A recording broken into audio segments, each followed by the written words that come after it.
Okay, so multiple sclerosis, also known as MS. It's a potentially disabling disease of the brain and spinal cord. In MS, the immune system attacks the protective sheath, the myelin, that covers nerve fibers and causes communication problems between your brain and the rest of your body. Eventually, the disease can cause permanent damage or deterioration of the nerves. All right, so some symptoms of MS include numbness or weakness in one or more limbs, and this typically appears on the side of your body at the time or the legs and the trunk. Let's see, electric shock sensations that occur with certain neck movements, especially bending the neck forward, lack of coordination, problems with your vision. Um, some other symptoms may include slurred speech, fatigue, dizziness, tingling and pain, or problems with sexual bowel and bladder functions. Okay, so there's no one way to test or diagnose MS. Typically, in the case of diagnosing MS to a patient, doctors perform multiple tests that help rule out other diseases to confirm it is MS. Doctors have come up with many different tests to use to diagnose MS because there's not a list that 100% confirms the symptoms of MS that doctors can 100% rely on. So, given that, doctors typically use strategies like medical history, neurological tests, MRI, blood tests, spinal taps, etc. Doctors will try to make the diagnosis as quickly as possible to help the patient know how to treat it. So, blood tap, which helps rule out other diseases better than MS. Spinal tap can show abnormalities associated with MS. An MRI to see if the MS activates the correct region of the brain. And then obviously your family medical history to see if it's genetic. There are some risk factors. We have age, and this usually affects people somewhere between the ages of 16 and 55. We have sex. So women are actually more than 2 to 3 times as likely as men are to have relapsing, remitting MS, which is a specific type of multiple sclerosis. Family history. If one of your parents or siblings has had MS, you're at a high risk of developing that disease, just like many other diseases. Certain infections, a variety of viruses have been linked to MS, including Epstein-Barr, the virus that causes infectious mononucleosis. Race, white people, particularly those of Northern European descent, are at higher risk of developing MS. People of Asian, African, or Native American descent have the lowest risk. Let's say that climates next to MS is far more common in countries with temperature climates, including Canada, the northern U.S., New Zealand, southeastern Australia, and Europe. Vitamin D. Having low levels of vitamin D and low exposure to sun is associated with a greater risk of MS. Next, we have certain autoimmune diseases. You have a slightly higher risk of developing MS if you have thyroid disease, type 1 diabetes, or inflammatory bowel disease. Smoking. Smokers who experience an initial event of symptoms that may signal MS are more likely than non-smokers to develop a second event that confirms relapse-remitting MS. So the normal physiology of the central nervous system. Normal function of the nervous system. When someone is diagnosed with MS, the body's central nervous system is in stake and slowly starts to stop efficiently functioning. In every human, the normal layout of the central nervous system is composed of the brain and the spinal cord, aka staying central to the body. Its main job is to take sensory information, process it, and then tell the body how to respond to it. The brain and the spinal cord each play their own role in the process of computing the information and then telling the body how to respond. The brain is the main control center. It is important for linking the spinal cord's integration with the body's coordinating actions. The spinal cord is very important in receiving and processing the information, capturing from the body, and its signals to and from the brain.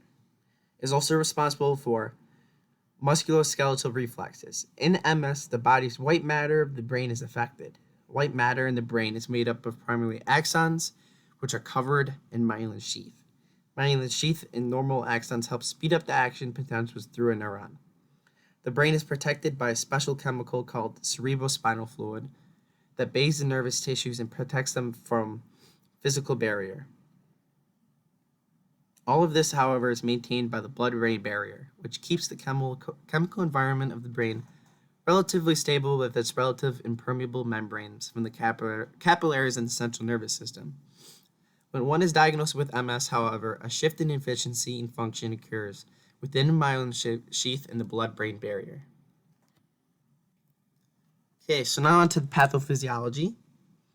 MS directly affects the white matter of the central nervous system.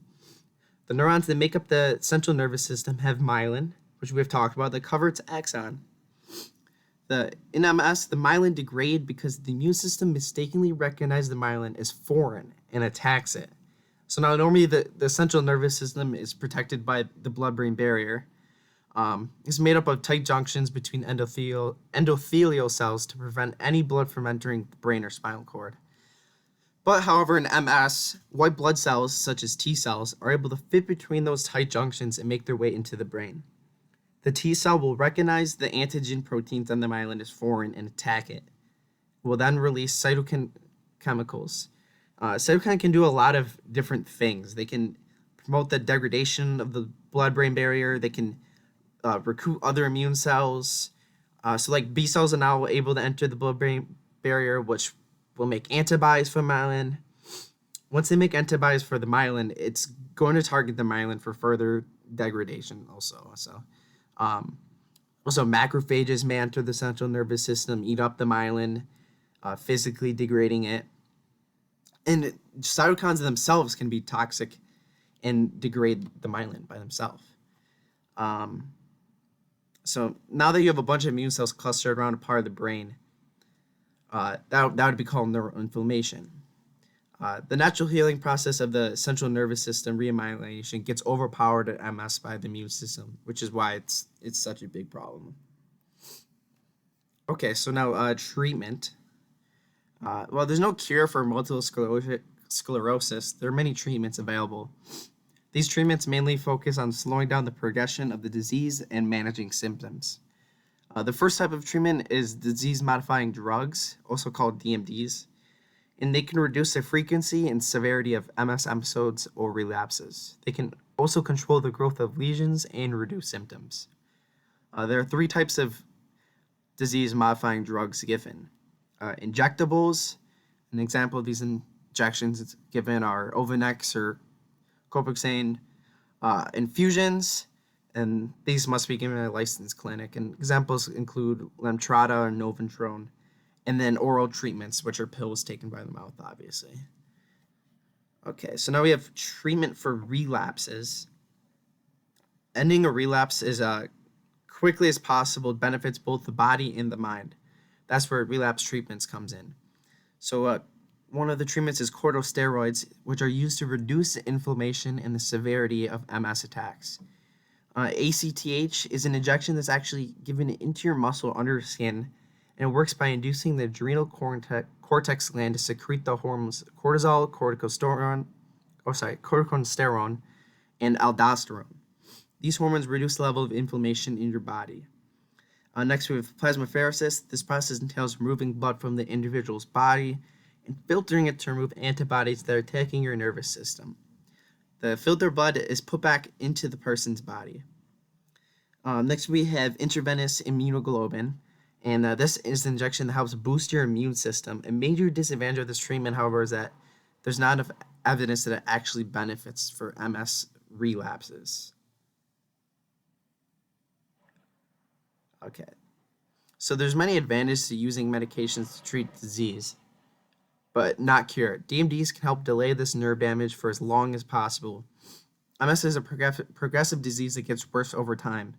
If you start treatment with DMDs right away, that damage can be slowed. DMDs also reduce the number of relapses. Relapses are periods of increased or new MS symptoms that can last at least 24 hours. During a relapse, your nerves, brain, and spinal cord could be damaged. DMDs reduce the number of relapses by increasing the amount of time between them. This slows the damage the disease can cause. Along with this advantage, There's many side effects that can come along with these medications. These can include like tiredness, depression, or nausea. Um, Another treatment for people with MS is actually physical therapy. And the benefits of physical therapy with patients include improved muscle strength, increased cardiovascular health, improved mood, and improved cognitive function. So, thank you for listening to my presentation.